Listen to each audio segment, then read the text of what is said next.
Oh, okay. Okay, hello and welcome to this seminar. We have a pretty good turnout. There's like 40, more than 40 people online as well. And there's a lot of people who have emailed me who want to listen to your talk because people want to save time. And that's going to be very useful. So Steve Bickley is a research fellow at QUT and AMBITA, which is the ARC Training Center for Behavioral Insights for Technology Adoption. UWA is part of that program as well. I'm in that program. Magnaz, Midhum, Yarav are in that program, and Marit is leading the program at UWA.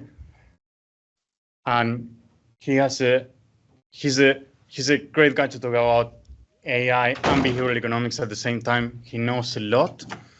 And on a personal note, he's a great guy. Everyone says that. He's very, very nice. So if you want to talk with him, just do it. He's very approachable. You'll have a great conversation. And he likes beer. And I think that he's going to go to the university club after that for some beer. I think Will is going as well. So if you want to catch up with him, you can enjoy them later, I guess. Yeah. No, that sounds good. Thank you. Very nice. One last thing. We cannot ask questions during the seminar, and there are no exceptions, not even for clarifying questions, Anna. Not even for clarifying questions, no questions. So also because there's more than 40 people online, so they cannot hear the questions. At the end, we are going to move this microphone and we can ask questions, but no questions during the seminar, please. Okay, thank you for the very nice introduction. You're going to have to ignore that I wrote in my slides to ask questions throughout then. So anyway, it's probably going to be a little bit streamlined. I kind of alluded to it. We're going to see how far we get today with the slides. I'll try and get through everything. There's a lot of content. But yeah, with that in mind, we'll try and keep the questions towards the end of the seminar. So thank you first up, everyone, for joining online and in the room today. It's really, really nice to see such a big turnout. Humbled there. I just want to start off by acknowledging where I'm coming from, QT. The Turrbal and the Yagara are the First Nation owners of the lands where QT stands. From memory, it was the Waduk Noongar here at UWA, and I'm coming in from Slacks Creek or Mungaree, meaning place of fishes. I want to pay my respects to the elders, laws, customs, creation spirits, and really recognise these lands have always been a place of teaching, research and learning, which I think is pretty cool, and of course acknowledge the important role the Aboriginal and Torres Strait Islander people play within the QT and wider community, also here at UWA. So lots to get through. I was going to try and aim for an hour 45. We'll just see how we go. Maybe there's no time for a break, probably not. And certainly not after that point. I tried to work in a couple of demos. We're just going to have to see how we go today as well. If you got your laptop with you, that's great. I'll flash up a little, oh, there it is. Yep, the link on the screen there if you want to go visit that. GitHub repo I've set up just for this talk. Just have some sample prompts and things like that, plus the data that we're going to use and the slides from today, with my spelling mistakes worked throughout. But anyway, go have a look if you want to. So talking intro and then looking to apply after learning a bit about the models, apply these models in the scientific process. I have been talking quite a lot recently around synthetic data generation, but I'm going to leave that one a little bit less today. I wanted to try and get through the full sort of workflow from idea through to revision, critiquing, and drafting, and added in a little unit development one for the teachers in the room as well, of the lecturers. And discussing some risk opportunities. Let's just see how far we get today. So what is generative AI? It is a class of AI models that generate new content or novel content, text, images, audio, code, video by learnt patterns based on these large training data sets and maybe some fine tuning, some assistant or instruction fine tuning. Otherwise, they produce novel outputs that are statistically similar or coherent with their training data. So whatever they saw in the training data, that's they can recreate those outputs. With some interaction with humans, you can start to get these cool emergent properties. But again, just learnt patterns plus trained behaviors plus maybe some safety guardrails. I don't want it to say naughty things or help me construct new chemical compounds or whatever, and some tool use which are coming in more recently. It's built on a lot of different components. So NLP, natural language processing, deep learning using neural nets, especially the transformer architectures. You've got supervised, unsupervised reinforcement learning, including from human feedback, which is RLFH, and of course, large amounts of data like volume, velocity, variety, and veracity to train these models. The data is a corpus of the whole human internet, right? Some providers, OpenAI, we don't really know which parts of the internet, but corpus of the whole human internet. So we're assuming we've caught quite a bit of diversity in language, style, context, but maybe there are some selection effects that I want you to think about as well. Meta, right? Models, Facebook, Instagram, what are the characteristics of those people? Or those data sources, what does that mean for the models? So keeping in mind some selection effects. Talk about emergent properties, these unexpected behaviours or capabilities that the models have been able to demonstrate. Generally coming with more model size, more parameters, although small language models, which are sort of more recent, are maybe giving us a bit of a question mark there, whether or not we need more parameters.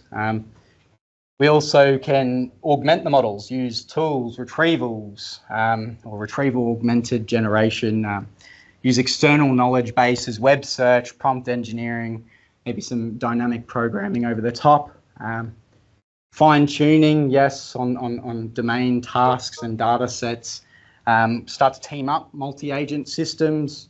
And then, of course, the human-machine interactions, right? Each individual person here, you have your own sort of like interaction fluent, right? You have deep knowledge or so on. The way that you interact with the model, I probably can't replicate exactly how you interact with it. So everyone's got their own little niche that gives us a nice advantage. So it's not all doom and gloom. Sort of think of it like a high-dimensional autocompleter, if you will. Now, generative AI, looking a bit more of a subset there within that space, large language models. AI systems designed to interpret, generate, translate human language by predicting some sequence given some sequence. So really important to just remember sequence to sequence prediction. Give it some sequence, it predicts some sequence, and that's all that's really happening. It could be text to text sequence, speech to text sequence, or the other way around, text to speech, text to image, or image to text, again, sequence to sequence. And again, progression from these rule-based systems, if you think about language models, take off the large, they've progressed from rule-based linguistic systems or models to more advanced ML, machine learning, deep learning architectures. And the state-of-the-art ones now employing deep learning and reinforcement learning techniques to understand language in context. So what do I mean by that? Linguistic or the more rule-based approach was language by rules or formalisms. Here we talk about sort of language in context, so positional encoding, where they occur within the text, as well as getting away from having to input all the knowledge or rules into the system itself. The purpose, lots of different domain tasks, content analysis, scene recognition, named entity extraction, OCR, or object character recognition. But we can also start to go into these more advanced tasks like question answering, summarization, conversation, and creative tasks. Different types of LLMs. So again, you've got this foundational base models. These are the ones that have been trained on the web data. You might have all these Reddit pages or whatever. I use this technique called screening or masking, and you take, first part of the text, and then I ask it to predict the next part of the text. Through this round, all this sort of unsupervised training process, you get these base models, which are cool, very, very useful, right? Sorry, not very useful though. Cool, but not very useful. I ask it a question, and it'll probably just spit me back a bunch of shit that it's seen that's closest to it. Now, it's not very useful for assisting me or answering questions in that sense. So we go through this other stage, this next stage called instruction fine-tuning or assistant fine-tuning. And in that case, rather than taking that raw data from the web and doing that sort of masking approach, I take that data that I've had from the web and I construct question and answer data sets out of that. So when did the war finish with the corresponding answer, and it's about making more use of the knowledge itself. And maybe I have these interactions between a user and an assistant that I feed in to this assistant or instruction fine-tuning models. Maybe I want the model to be nice, or take the model from Elon Musk, the Groks. Maybe I want it to be like sarcastic, so I can embed those qualities into this assistant or instruction fine-tuning stage. And out of that, I get these useful models, right? I can ask it questions and it gives me responses back, more interactive. Again, foundational base models. Ask it something and it'll just give you the closest match. It might not be very coherent. This one, cohere command, I actually put it in the wrong spot, sorry. So it's meant to be in conversational assistant models. It is actually a very good model, so let's put it out of there. Reasoning models, they're more recent. So you might have heard the O1s, the O3s, the DeepSeek R1s, Mistral Large also gets into that space. The basic idea is trying to like slow down the model, get it to think first before it responds. The conversational assistant or chat models, that you ask them a question, they'll just respond straight away. The idea with the reasoning models is to get them to think first, use some chain of thought reasoning or something like that, with the hope that you get this better outcome, particularly for like more complex tasks. The augmented systems, so you start to bring in the ability to use tools. So you search the web or search some external knowledge base with semantic embeddings, interact with web pages or speak, generate images natively within the same platform. So next step up, ChatGPT is a good example. Gemini Pro, Claude 3.7, another good one. Google's Vertex AI Studio Auto GPT, if you've heard of that. But the main takeaway here, different models for different tasks. Okay, so LLM Arena is a really cool one. You get these like side-by-side comparisons of models.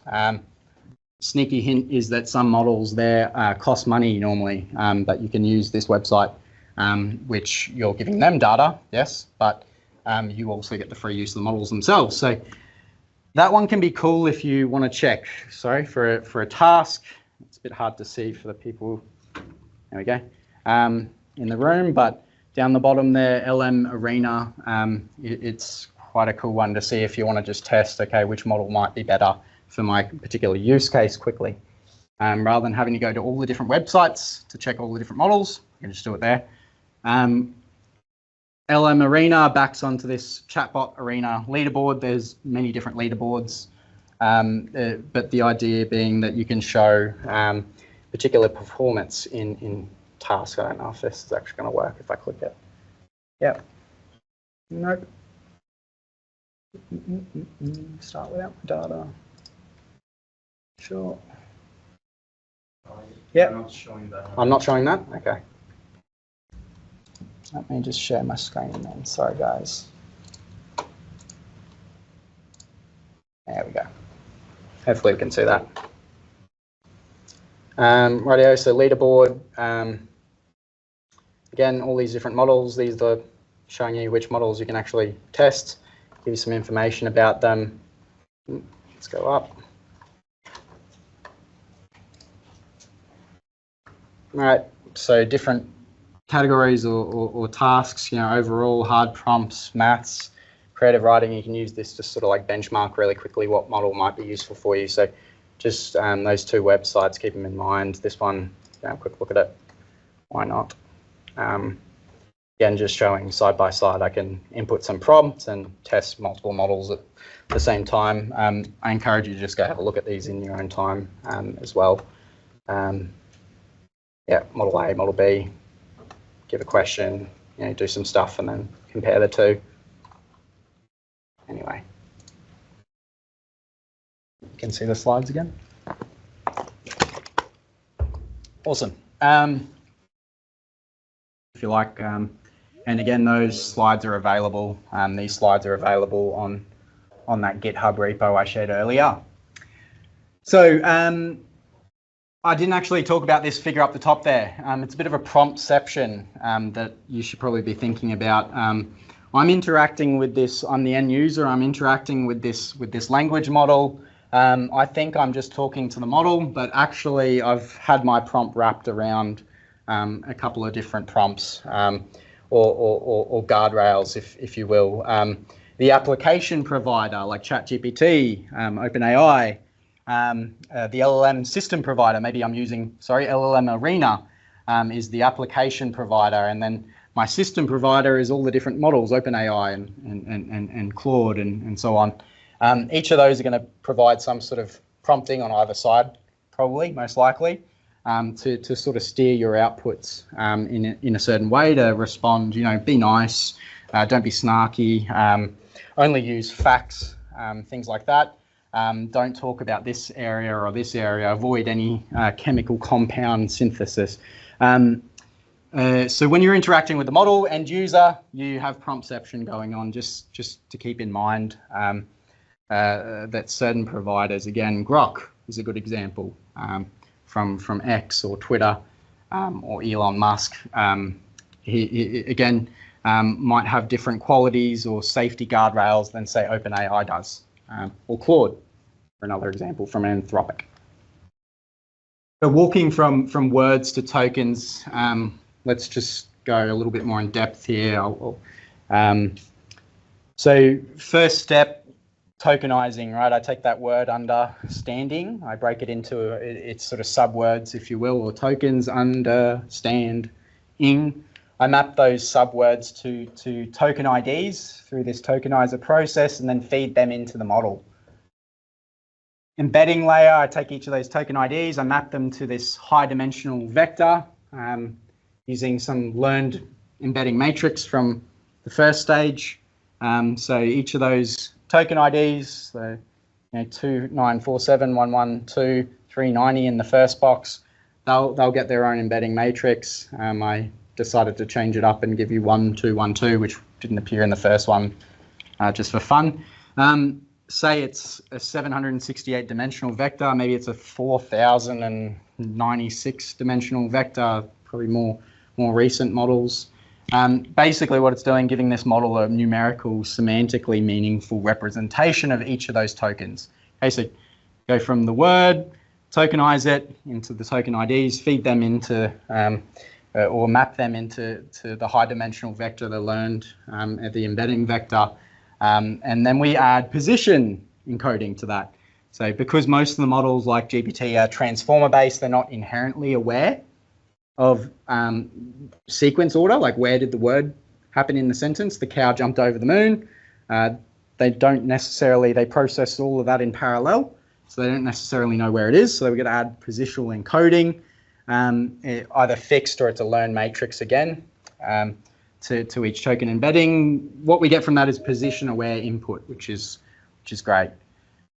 We then feed it through the transformer layers, which is building up this context representation.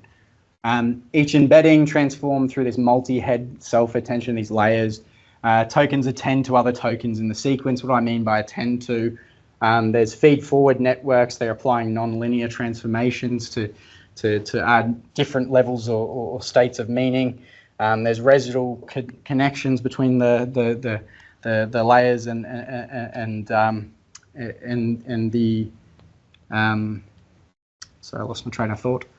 And each of the dimensions, sorry, and some layer normalization helping to sort of like stabilize or deepen the learning, I guess, in that sense. The output is this contextual vector for each token that you fed in that reflects its meaning in context. Again, sequence to sequence prediction based on going through that network. What should we be predicting is that token. Now, the final contextual vector at each position is passed through this large linear projection layer.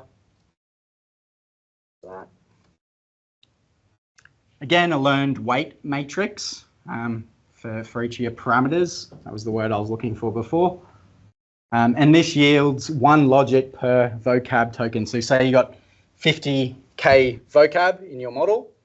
I'm going to get 50,000 logits per token that I fed in. So 3 tokens at the start, 150,000 logits per token. Oh, well, for that sentence understanding of the word. And these logits represent scores used to predict the next most likely token. Okay, so for each token, what's the next most likely one? So continuing on from number 5 up there, after processing that input and context, the positional encoding and going through those layers, language model outputting this vector of logits, one value per token in its vocab, again 50K vocab, so one value, 50,000 values per token. These logits represent unnormalized scores. The higher the value, the more likely the model thinks that that token should be the next one that comes after that token. Temperature, if you've heard of it, it's a parameter that has been added to these models, helps us to scale the logits by dividing each one by that temperature value. Okay, so we're basically changing the relative sharpness of the distribution of the tokens. So I go for lower temperature, I have a sharper distribution. I'm more confident. I have a narrower sort of prediction on what would be the likely token. If I go higher temperature, it's flatter distribution. Okay, so I'm increasing like the likelihood of choosing various different tokens out of that distribution.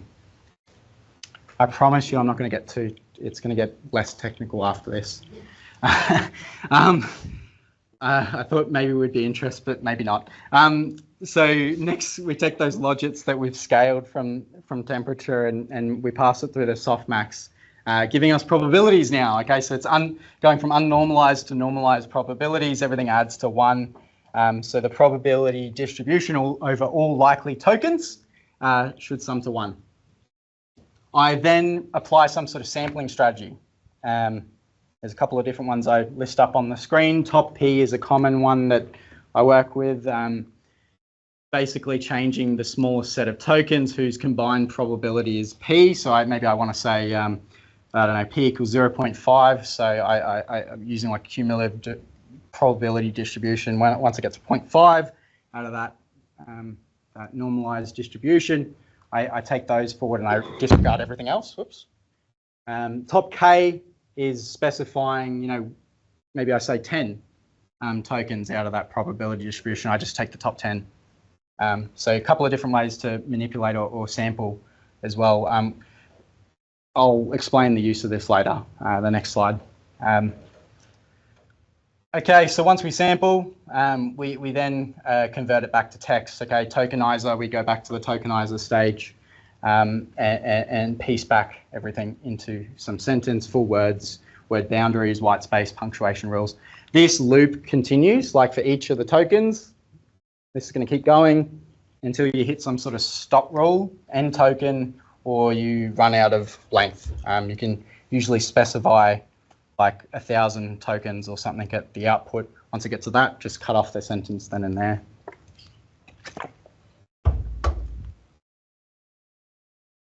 Now, just jumping back a little bit to that idea we had earlier, right?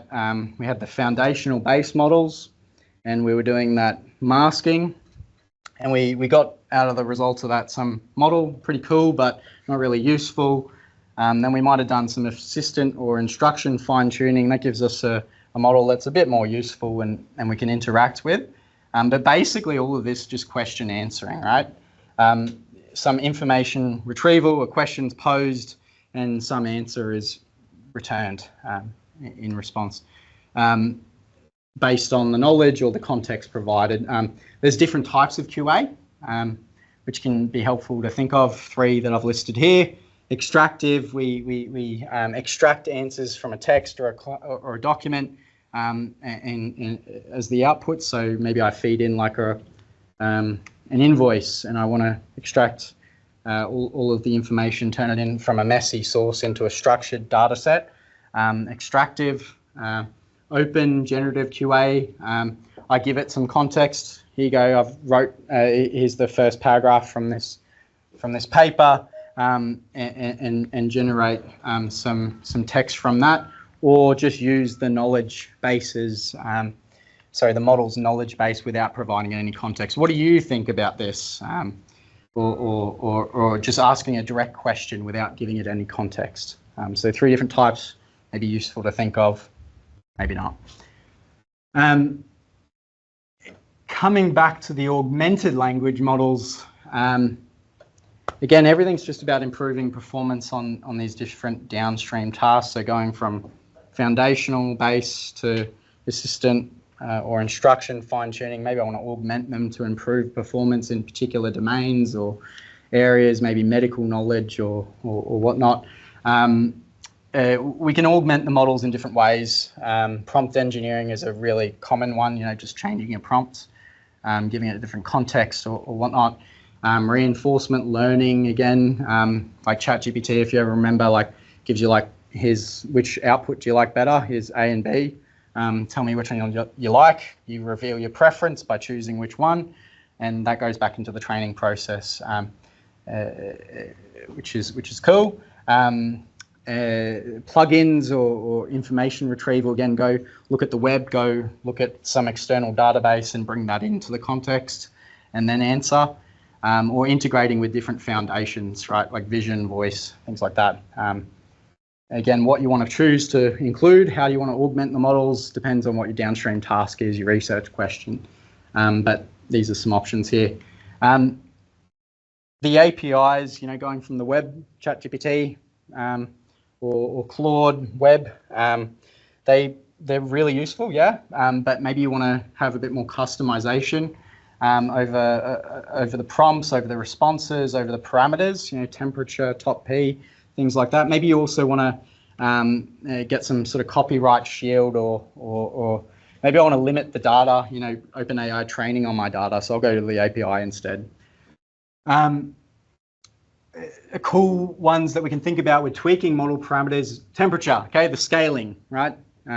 We took the logits, we scaled them, changing the distribution shape, right?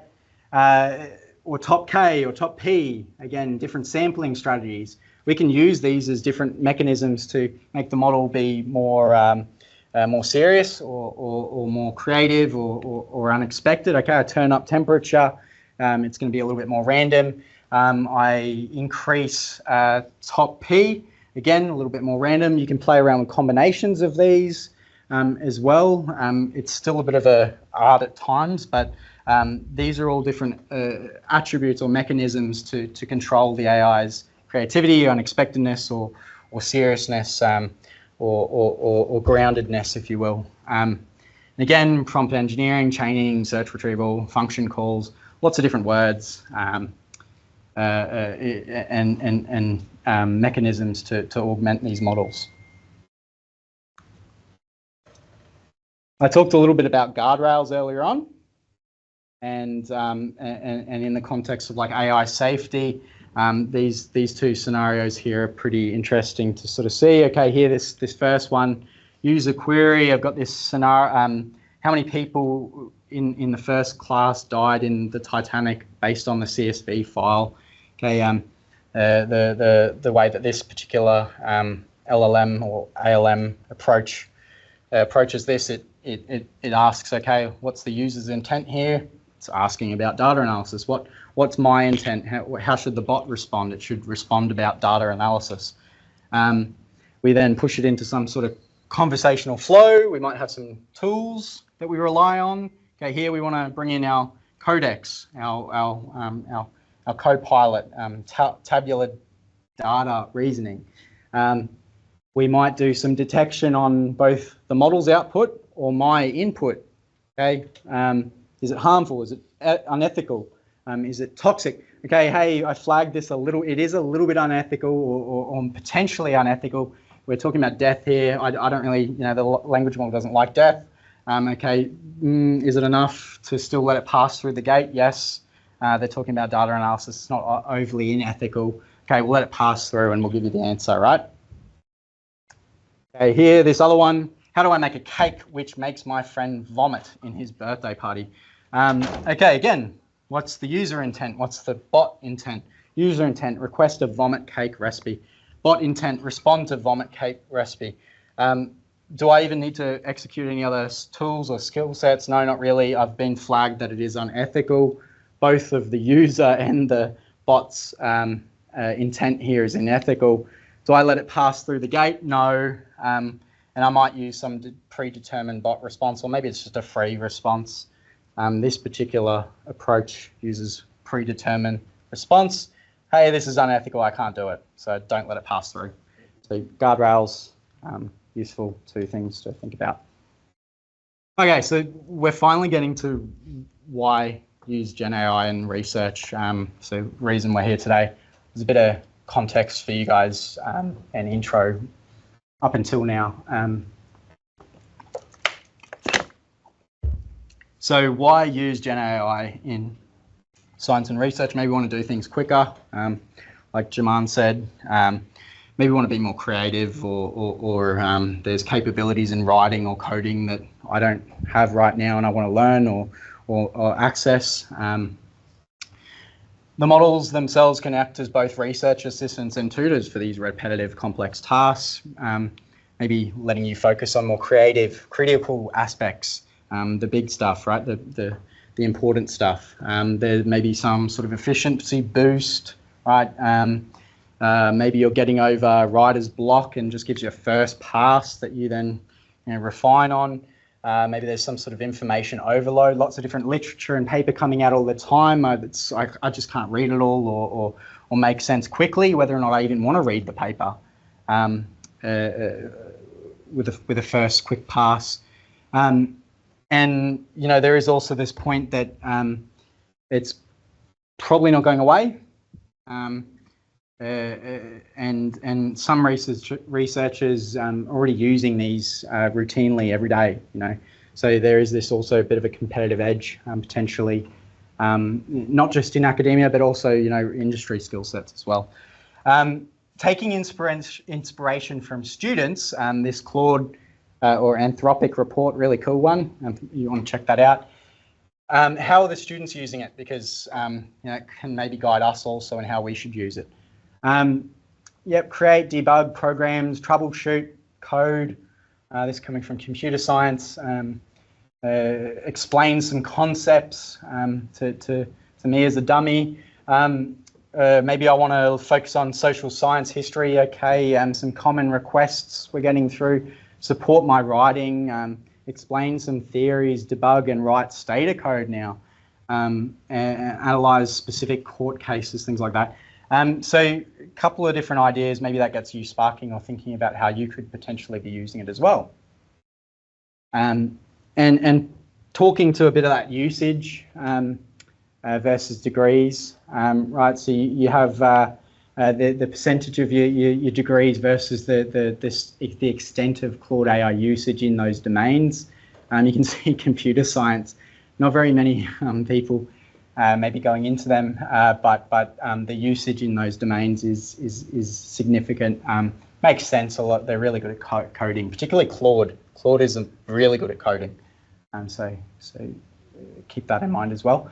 Now, what they then did, Anthropic, mapping this over, trying to get a bit of a higher level idea of what's going on. They broke it into these 4 domains.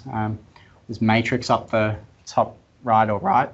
Are they using it for problem solving, direct problem solving? We want direct solutions, explanations. Are we using it to create the outputs directly? Give me this text summary and condensed version. Am I working with the model collaboratively in problem solving, or again, in output creation? So these different sort of areas might also help you think about, we were having an earlier conversation about like authorship in AI, like the extent to human versus AI input. Maybe this also helps you think about, in that sense, and more collaborative uses, probably where you want to be sitting rather than just getting them to generate outputs and claiming it as your own big no-no. We'll talk about that later on. Now, very cool. We've got lots of different things we can do that the students are doing that we can do with the models. Many different ways we can augment them, many different models themselves for different tasks. Okay, how do we actually be productive with these models and not just let this new information just like overwhelm us and we just get caught in all these like little rabbit holes everywhere? This is like coming from industry or Ali K. Miller. It's just one productivity model. Useful way to think about how you can step through the different ways to use them. Yeah, basic prompts, write me a blog and draw a purple dog. There's some other links down there too with other prompts if you want to check them out. 2, okay, I want it to actually be a bit more refined. I want it to actually play some sort of identity, give me a task, audience, goal, some success metrics on how I think it should go. Yep. Okay, I'm probably getting a little bit more useful with the outputs of the model that I can use then. Or streamlining, right? So rather than me writing the same prompt over and over and over and over again, or different variations, or thinking up a new prompt, I spend like half my day writing this prompt. Then just working with the model iteratively, maybe I just want to create some like standard operating prompt documents, right? Like just prompt repository or library from an enterprise sort of level. I know like I'm pretty sure that it was the ChatGPT Enterprise had brought in like standard prompts across the organization that everyone sort of contributed to. Maybe there's some sort of SharePoint site you want to set up or things like that. Just a way to stop you from always using reinventing the wheel almost. Go back to what worked. So saving them as you're going along, creating like custom GPTs or like assistants for repeated tasks you do all the time. Okay, so I don't have to recode it or reprompt every time. I just give it the instruction for how you should act as that GPT or that assistant. Hotkeys, yep, that's cool from coding, programming. Repos, yep, sort of thing. Now I want to maybe also stack things together, thinking like end to end. Make.com is a really cool one, automation sort of pipelines. Probably more from an industry perspective, this one, right? I might have a certain workflow that I want to automate. Make.com is a really good one, or Zapier is a really good one for that. But for example, chaining things together, summarize these docs, combine with a transcript, write a post, add a hook, turn post into video script, caption from script and post to IG Reel. Okay, I'm going through the whole sort of process and getting help all the way along. We're going to sort of do a little bit of a demo of that later, which I'll show you. Yeah, we'll go through that later with the first demo. And then maybe you want to just let it do stuff on its own, completely automate them. Some of them are like, getting to the stage where you can have like AI workers. Some companies are bringing those out. Salesforce is a good example of that. You just have these agents running and doing work for you and making real world actions on your behalf. I'm hoping that they're not going to stuff up, or maybe I'll have a bit of oversight every now and then, but it's giving them a lot more autonomy to act in the real world. And they're sort of like calling it agentic AI. It's a bit of a fad term, but anyway. Okay, so applying Gen AI that we've learnt about in the scientific process. So literature review, discovery, again, huge volumes of papers, varied quality, bias in what we notice maybe. This is really playing on that AI as an oracle, and that's coming from a paper I'll reference later and show you which one that you can have a look at. Basically, tools that search, evaluate, summarize literature efficiently, helping generate new hypothesis maybe, or drawing out different insights, things like that. Some examples: Semantic, Scholars AI, Elicit is a really cool one. Perplexity is another really good one. I'm sure there's plenty others that students or academics have already seen, but those three are pretty cool, Elicit in particular. And deep research tools like the OpenAI just released openly for the public, for the free level subscription also, like this deep research capability. Basically, it's just like taking the reasoning model, the chain of thought reasoning, and extending that over like half an hour, right? Like really long run. How many water bottles that consumes, who knows? But you can get some really, really cool, very, very sort of well-generated reports, market summaries or market comparisons, competitor analysis, things like that. You just let it go and it asks you some sort of clarifying questions, and then just let it run for half an hour. Summarizing and reading the papers, yeah, that's another way to go about it. Summarize PDFs, extract key points from the papers, or tell me about the whole narrative of the paper or the method and the data used. What's the contribution? Maybe I want to jump out from, those search tools, Elicit, Perplexity, Semantic, Scholar, and I want to jump into, probably Claude, GPT, maybe some of those other two. Maybe a plugin would chat with a PDF to ask about the content. So I sort of go from these search tools into these semantic search tools into some sort of augmented system now. Right? The use case here, grasp the findings, limitations, and maybe it helps me like scan this really quickly and understand whether or not it's even worth me reading the whole thing, because you should always still read the whole thing if you are deciding to use it, right? And just trust blindly, and also you will, as the researcher, pick up a lot more context from that paper that might have been missed by the model, or the model deemed to not be interesting or important to report to you. You have your own interaction fluent with the paper now, right? Reading the paper. So before you had an interaction fluent with the model, and you bring in your own unique flair there. Now you're reading the paper, you have your own interaction fluent with that paper, and you bring out new novel insights. Maybe it's a little bit biased from your perspective, but hey, can't really get around that one unless we get multiple people reading the same one. Maybe a student uses Claude to summarize summarize a paper, complex before, there's my spelling errors, before journal club. I think that was journal submission, I guess. And then maybe there are some sort of follow-up questions for clarity around that. So you have a bit of a conversation around this paper, and then I can go through and read the whole thing and understand, okay, this is what this term means, or so on, now that I have that base level of understanding. A caution, yeah, they save time, but they don't replace reading again, okay? So human verification, please. Now, demo, if anyone has brought their laptop, hopefully you've already had time to like sign into Elicit or so on. Now I'm just realizing that I haven't, because this is not my computer. So let's just see if I can log in quickly. And maybe I will crowdsource. It's gonna make me sign up, okay.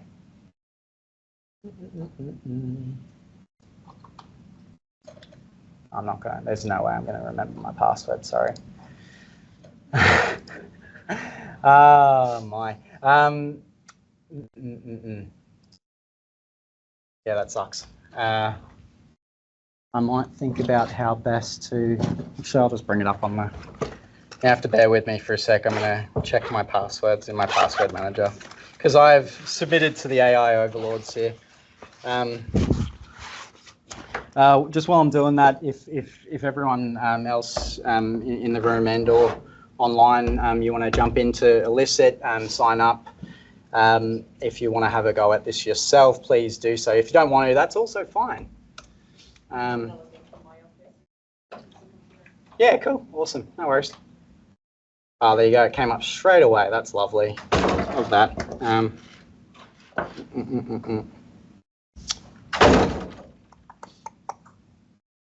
Should have been a little bit more prepared. Sorry, guys. Illicit. I don't even have a password according to this. Let's see if I can just plug it in. No go? Okay, let's just try and create a new one. I was even here early and I didn't do it. Silly me. Anyway.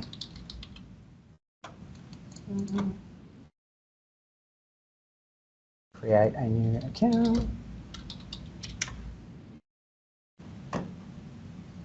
No.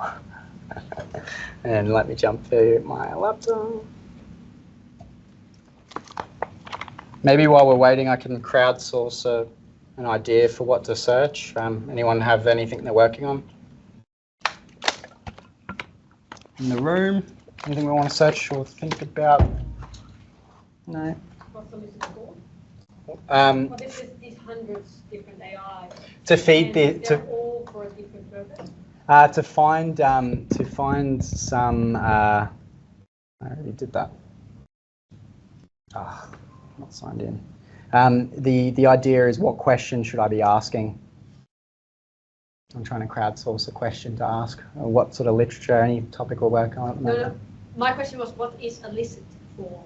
Oh, what is illicit for? Okay, illicit is for that semantic search. It has basically, it's backed onto like an API of a bunch of different literature repositories and helps you search through that literature quicker. So you can type in a natural language question. I'm searching. Of course, I'm failing to connect. One of the PhD students to ask a question? Or would you like them to search? Actually, let's try that. Get up. Yeah, you were about to say something. I missed that. I was just signing up for the receipt. Did you do chance for it? Such question. Yeah. So I'm looking for the behavioral. What are the behavioral barriers among the brain producers in terms of choosing the trading platforms, online trading platforms? I'm just going to save this here for now. Barriers. G2. Now, what are the behavioral barriers to farmers using online trading platforms?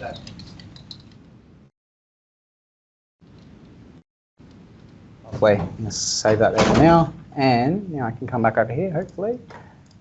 And if I refresh, we should be good. No. Oh, free. There we go. Okay, now we're working. What's my full name? Have it. Take everything.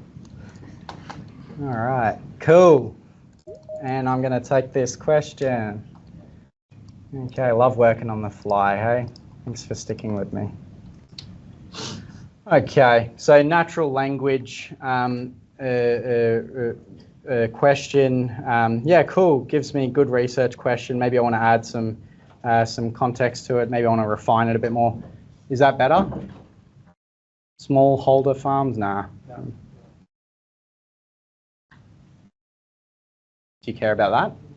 Nah, let's stay with the original. Okay, we know best. Okay, so I just want to go with a fast one. Cool, let's do that. Now, this one here is going to go give me a research report. I equally could have and probably should have just gone with the quick search. Now, this one's just going to go through and give me a bit of a write-up about it. Cool, I've identified 50 different papers and links all here, nice and quick. Awesome, that's great. Now, it's going to go through the process of screening papers, extracting data or metrics, findings, and then it's going to give me a report right at the end there. I want to go back a step. Is it going to let me without ruining it? Yep, cool. Okay.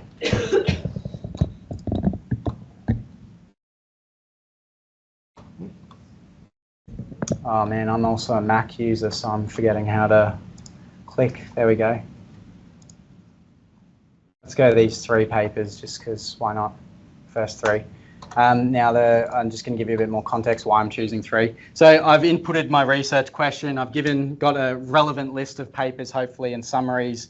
At the moment, I'm just stopping at the first stage of getting the papers that came back from my natural language search. Now I want to pick 2 to 3 papers from that list, copy paste parts of the text or maybe the whole text of those papers, drop it into ChatGPT or Claude or Gemini or whatever, and start to ask some summaries or questions about it. I could equally just wait but for Elicit to respond to me, but I'm extremely impatient, so I'm just going to go straight into GPT and start now. Lovely, that one doesn't make me sign up. Okay, so I'm just showing you exactly how I'll be literally just copy paste. Let's go source, let's just stop there for that one. Add copy, sweet.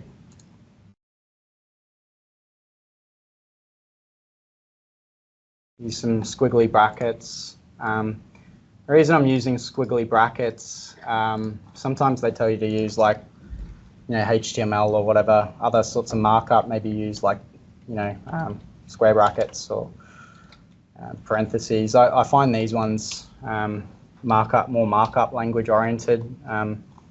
They tend to work a little bit better. I think of it like sort of if I was talking to a student or a research assistant, I'm going to be like, hey, give you this paper, I point to it. Sort of acting in a sort of similar function here with the squigglies, which is cool. That one doesn't like me. Let's just do that. Let's stop 2. Okay. Now I've just fed in the 2 abstracts. I'm going to add to it. Here are 2 abstracts from papers. Research papers. Let's go back to the... Okay, 2 abstracts from research papers. Give them the squigglies. Focused on, what was our original context? Whoops. All right. Okay, I'll take my question.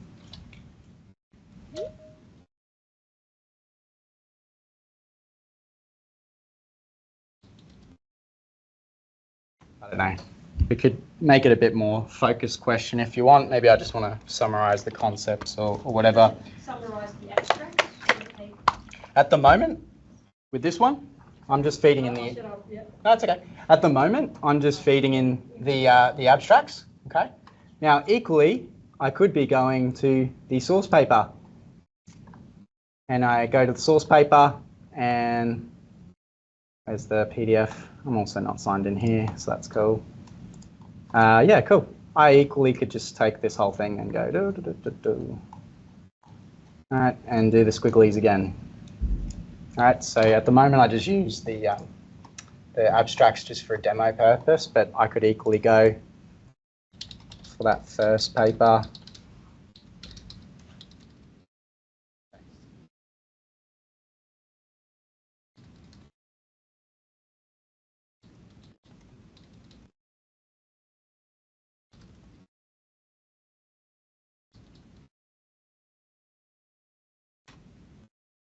Too long. Awesome. Let's cut it down. Now, what Elicit is doing, if you want to just work completely in Elicit, right? It's already going through and summarizing for you. I'll go back. I'll jump over to that later. Now, because I'm using this free version of GPT on here, it's going to keep saying that it's too long. So I'm going to have to keep cutting context until I can get to what I want. Just go like that. Now, understandably, with me removing context, I'm removing parts of the paper which might be important. So something to keep your mind on if you are using the free versions. Of course, it's not going to work again. So I'll keep cutting that down until I can get it to work with the full paper. Or you can just take my word that if you you get one of the you subscribe to one of the models. Again, it's a bit elitist, I guess, in what I'm saying here. maybe you want to jump over to Meta, which are the free ones. But with the longer context models, so the ones you pay for, you can start to like literally just feed in full text. Might even feed in like 2, 3, 4 papers full text. OpenAI seemed to like me. I was one of the earliest subscribers, and I'm on the $20 one, the Plus, but somehow I've got awesome access, and I can just feed it in anyway. That's good for me, maybe not good for you guys. So I'm sure there are already hopefully some subscriptions that UWA has access to, and you can go through there, port through there. No? Awesome. Okay. I know RMIT had done a bit of work creating their own models, but anyway, that's not helpful again here. Now, you might want to jump over maybe Chatbot Arena or something like that, or again, look at some, Llama or something like that, or Claude. Maybe Claude gives me more. You can try out a couple of different models. Now, based on just these two abstracts that I've provided, not the full papers, we've given out these two summaries: key concept, finding, conclusion. Cool. That's lovely. Are we sure that that's actually what's happening? Can have a quick check. Again, humans determine whether or not it is useful or not. Okay, go back to your paper and read for yourself the abstract, see how close it corresponds. Now let's just jump back over to see where we're at. Okay, we're still generating a report,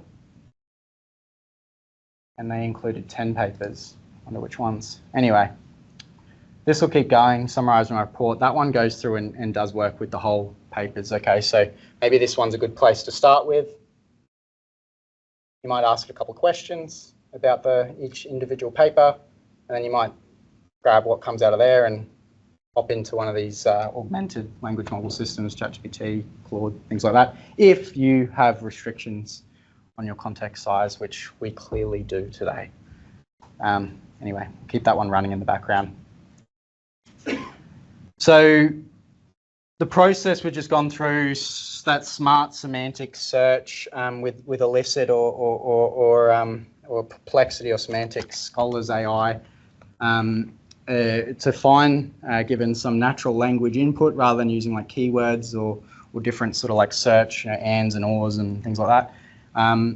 Use a natural language prompt to go and find potentially relevant papers, and then we've also automated here report generation. You tell me about the paper itself, and answering also your question.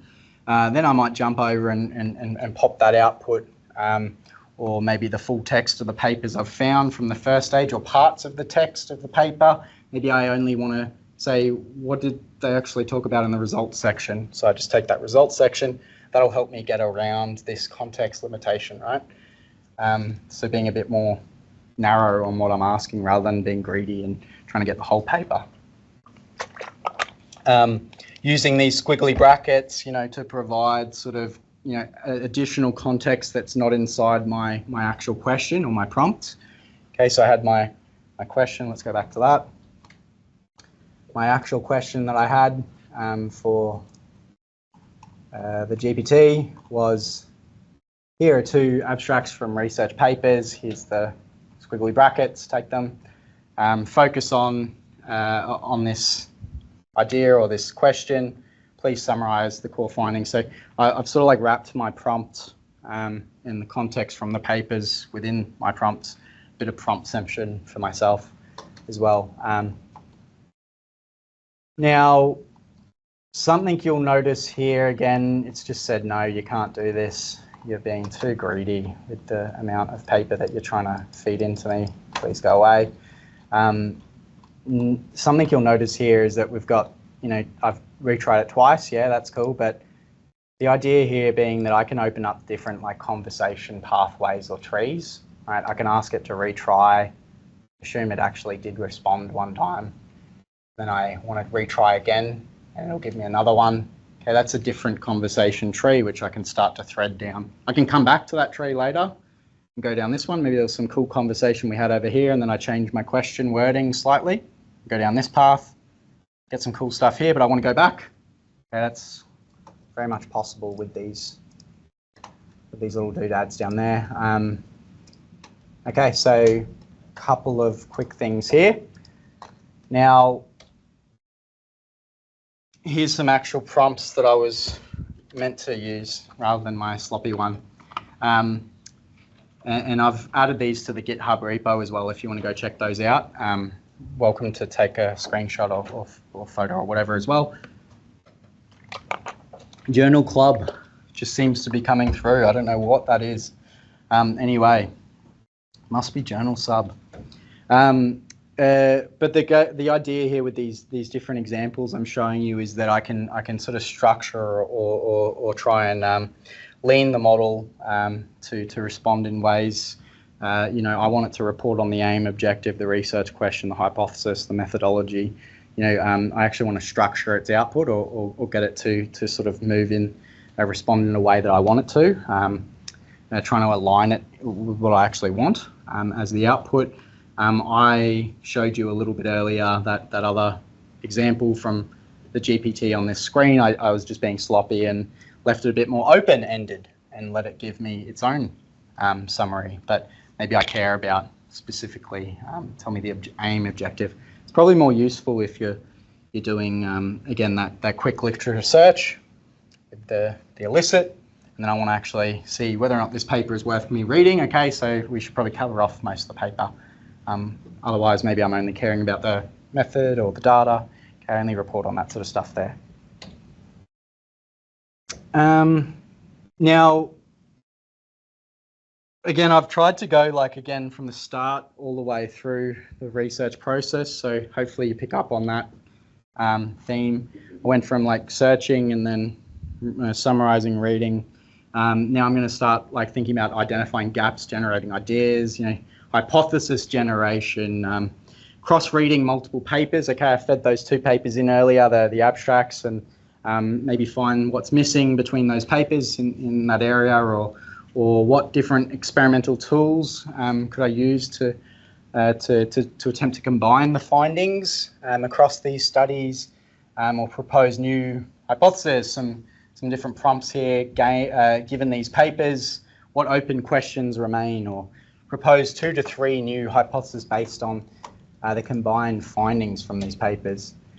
So let's take one of those. Let's go, given these papers, what open questions remain. So I'm going to jump back over.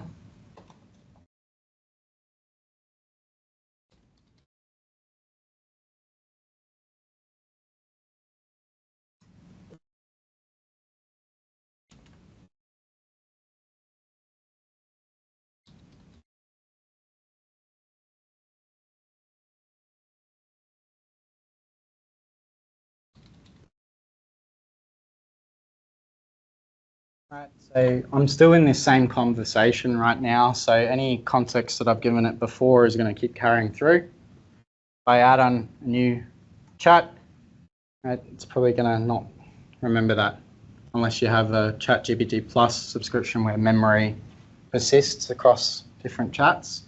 Otherwise, whatever's in your chat, probably isolated in that sense, right? So that allows us to, again, you can play around with the conversation tree and take that context from earlier and really get real deep and sort of detailed with that particular context, but I can also isolate across different chats. So maybe I take an output from this one here and I start a new chat and ask it to present, different methods or something like that. So it's gone through those 2 papers, again, only abstracts of the papers, but identified maybe some hypothesis or questions. I might jump back over to you, for these any good? It's a bit of a high-level question, but I'm not the expert in this space, so maybe some of these are things you haven't thought about before. Maybe it piques a bit of interest. You spot something that I don't, because I have no idea in this space, right? So maybe you're spotting something that's quite interesting and I want to just go, okay, this is a cool idea.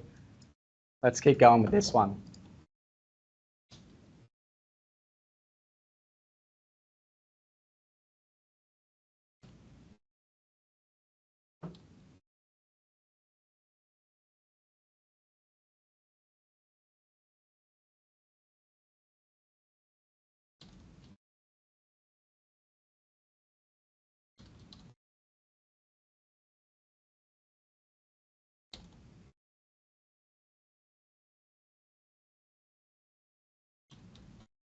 Okay.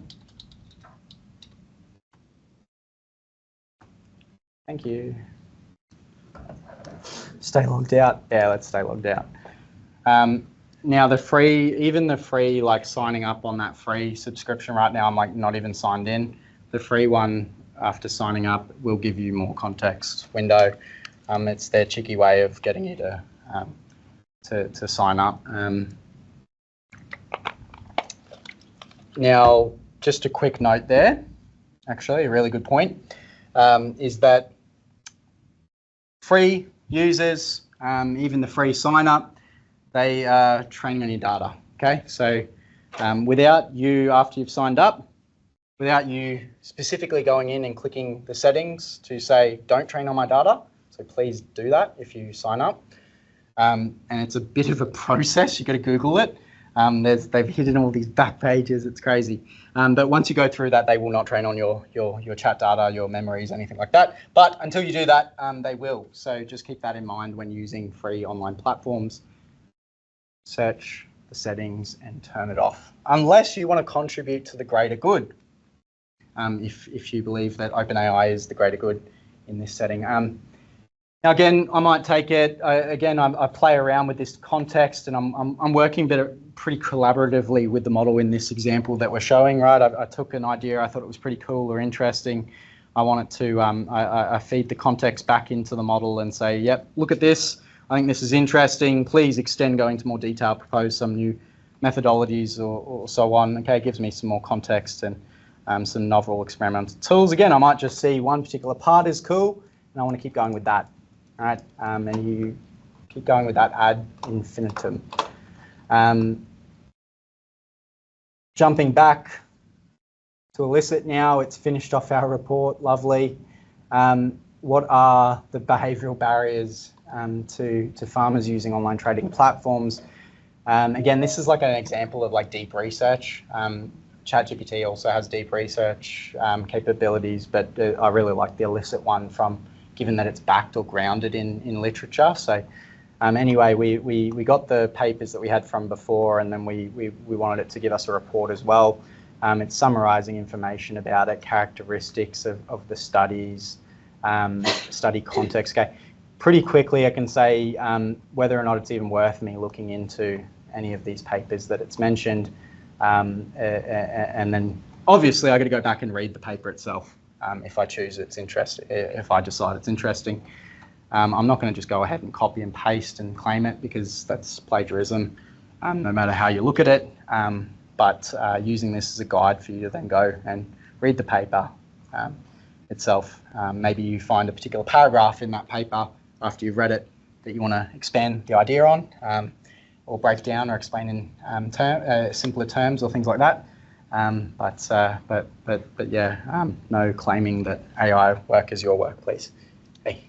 So is it just for... Sorry, we're doing questions at the end. Oh. We can see people. There's more than 70 people online, so. Okay. Yes. All right. I was about to.